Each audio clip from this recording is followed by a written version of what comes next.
Welcome to the deep dive. Today, we're taking a high voltage look at one of the fastest but also uh, most complicated industrial shifts happening right now, the global transition to electric vehicles. It's a huge topic. Yeah. We've got a great stack of sources today covering everything from the hard economics to the political pushback. And the perception war being waged on the ground. So, what's our mission for this deep dive? I think we need to figure out what the biggest roadblock really is. Is it the money or is it something else? Exactly. Is the EV transition stalled by basic economics, or is the problem more about, institutional resistance, or maybe just bad information? But it's a potent mix, I suspect. But this isn't just about new cars, right? This is about global policy. For sure, the transport sector is a heavyweight in the climate fight. A huge one. Road transport emissions, they jumped 15% between 2010 and 2019. They're now about 10% of global energy-related CO2 emissions. So if we're serious about goals like the Paris Agreement, this sector has to change, and fast. It's non-negotiable. Okay, so let's unpack the financial side first. That's where most people start. Right. It's the most common question.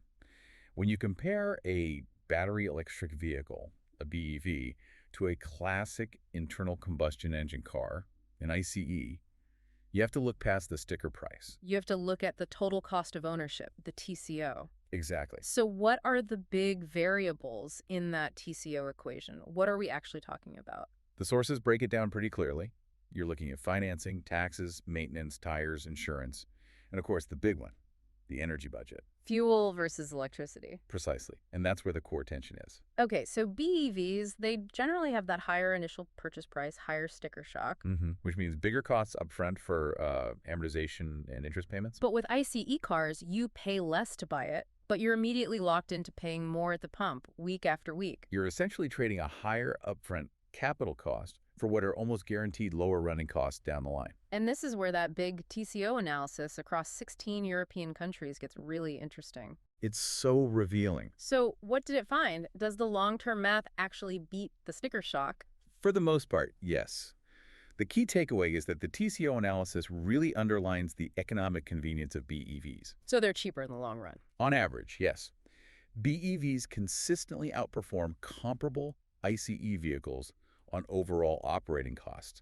And that advantage, it gets even bigger with longer contracts and higher mileage. Because you're saving so much on fuel and taxes. Exactly. All those little savings allow that bigger initial investment to totally amortize over time. That is such a critical point. It gets missed all the time. So if the hard data, the TCO, shows BEVs often win on cost, why are so many people still hesitant? Well, that suggests the problem isn't purely financial, right? Something else is pushing back against a logical economic shift. And that leads us straight into institutional resistance. If the economics are sound, you have to ask, who benefits from keeping things the way they are? So we're talking about lobbying. We are. Findings from Influence Map are pretty explicit on this.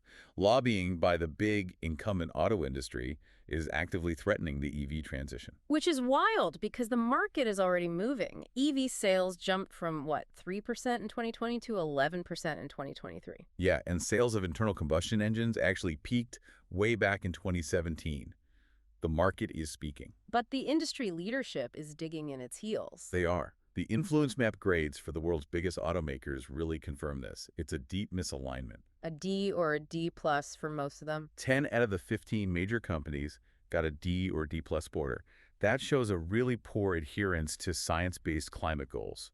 They're fighting the policies that the market is already starting to demand. Okay, give us a specific example. Who's at the bottom of that list? The sources really call out Toyota. They were the world's largest automaker in 2022, and they received the lowest score, a D. And why was that? Specifically for their role in leading the opposition to climate regulations in a bunch of different regions. But it's not all bad news, right? No, not at all. You have to mention the positive factors.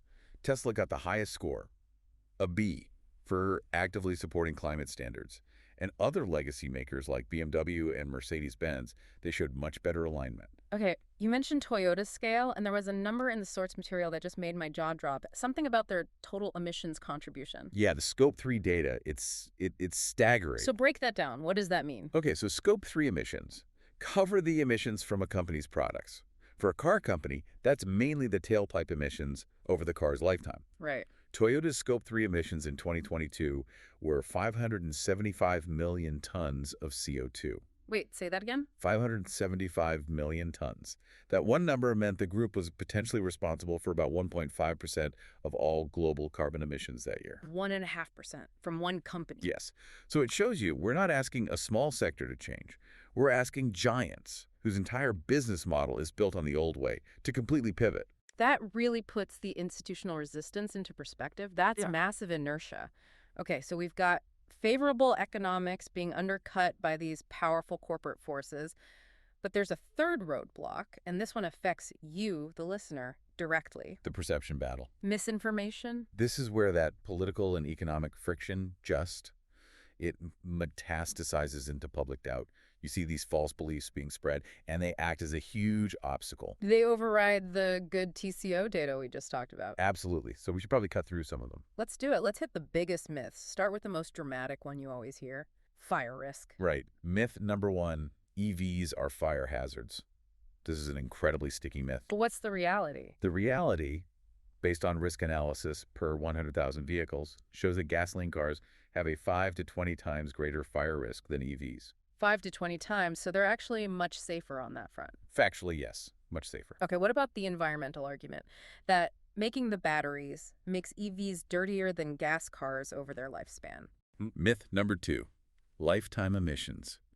And look, battery production is more polluting upfront. That part's true. Yeah. But studies from groups like CSIRO and the IEA show that an EV's overall life cycle emissions are lower than a comparable gas car after just 2 years of driving. Only 2 years. Just 2 years. Once it starts running on cleaner grid electricity, it pays off that initial carbon debt really quickly. And the one everyone asked about, what happens to the batteries at the end? Myth number three, battery disposal.